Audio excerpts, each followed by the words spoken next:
Hi friends, welcome to Indhu's kitchen. இன்றைக்கி நம்மளோட கிச்சனில் ரொம்ப சிம்பிளான ரொம்பவே டேஸ்டான வெஜிடபிள் சாண்ட்விச் சட்டுன்னு எப்படி செய்கிறதுன்னு பார்க்கலாம். இதை செய்கிறதுக்காக ஃபர்ஸ்ட் ஒரு பவுலில் 2 பெரிய வெங்காயத்தை நல்லா பொடியாக கட் பண்ணிவிட்டு சேர்த்துக்கலாம். இப்போ இது கூடவே ஒரு சின்ன சைஸ் தக்காளியில் இருக்கிற அந்த நடுவில் இருக்கிற அந்த விதைப்பகுதி எல்லாத்தையுமே நீக்கிட்டு அந்த அவுட்டரில் இருக்கிற சதைப்பகுதியை மட்டும் சின்னதாக கட் பண்ணிவிட்டு சேர்த்துக்கலாம். இது கூட ஒரு பெரிய சைஸ் கேரட்டை துருவிட்டு சேர்த்துருக்கேன். கூடவே கொஞ்சமாக கொத்தமல்லி இலைகள் சேர்த்துக்கலாம்.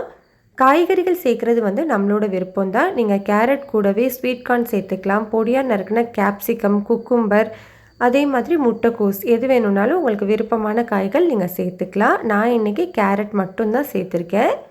இது கூட அரை கப்புக்கும் குறைவான அளவு எக்லெஸ் மைனஸ் சேர்த்துருக்கேன். நீங்கள் எக் மைனஸ் கூட யூஸ் பண்ணிக்கலாம். இப்போ இது எல்லாத்தையுமே நல்லா ஈவனாக மிக்ஸ் பண்ணி விட்டுக்கோங்க. இப்போ பாருங்கள், நம்மளுக்கு வெஜிடபிள் ஸ்டஃபிங் ரெடி ஆகிடுச்சு. இப்போ இது தனியாக இருக்கட்டும். அடுத்தது நம்ம சாண்ட்விச்சுக்கு தேவையான க்ரீன் சட்னி ரெடி பண்ணிக்கலாம். அதுக்காக ஒரு மிக்ஸி ஜாரில் அரை கைப்பிடி அளவு கொத்தமல்லி இலை, கூடவே அரை கைப்பிடி அளவு புதினா, ஒரு சின்ன துண்டு இஞ்சி, 2 பல்லு பூண்டு சேர்த்துக்கலாம். காரத்துக்கு 2 பச்சை மிளகாய் சேர்த்துருக்கேன். உங்களோட காரத்துக்கு ஏற்ற மாதிரி மிளகாயோட அளவு எடுத்துக்கோங்க. இது கூட 2 டீஸ்பூன் அளவு பொட்டுக்கடலை சேர்த்துக்கலாம். கூடவே 1 டீஸ்பூன் அளவு சர்க்கரை சேர்த்துக்கோங்க. சர்க்கரை சேர்க்கும்போது நம்மளுக்கு எவ்வளோ நேரம் ஆனாலும் அந்த க்ரீன் சட்னி கலர் மாறாமல் இருக்கும், டேஸ்ட்டும் நல்லாயிருக்கும்.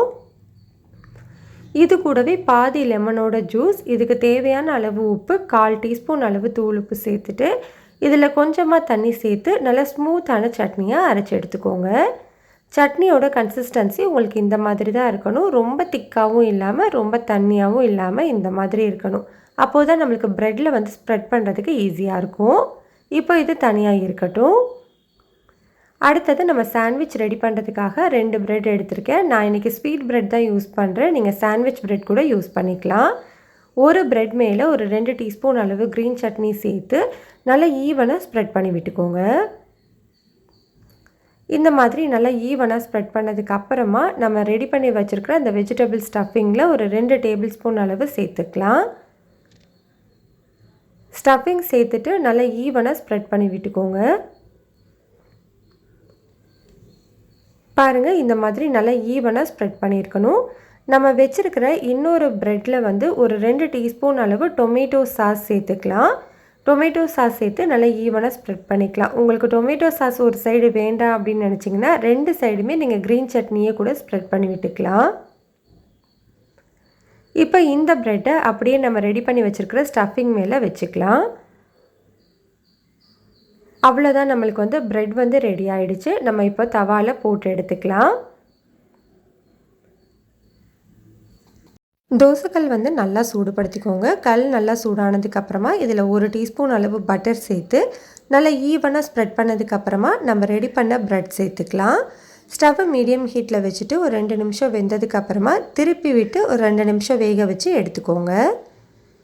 அவ்வளோதான், நம்மளுக்கு ரொம்ப சிம்பிளான ரொம்பவே டேஸ்டான வெஜ் சாண்ட்விச் ரெடி ஆகிடுச்சு.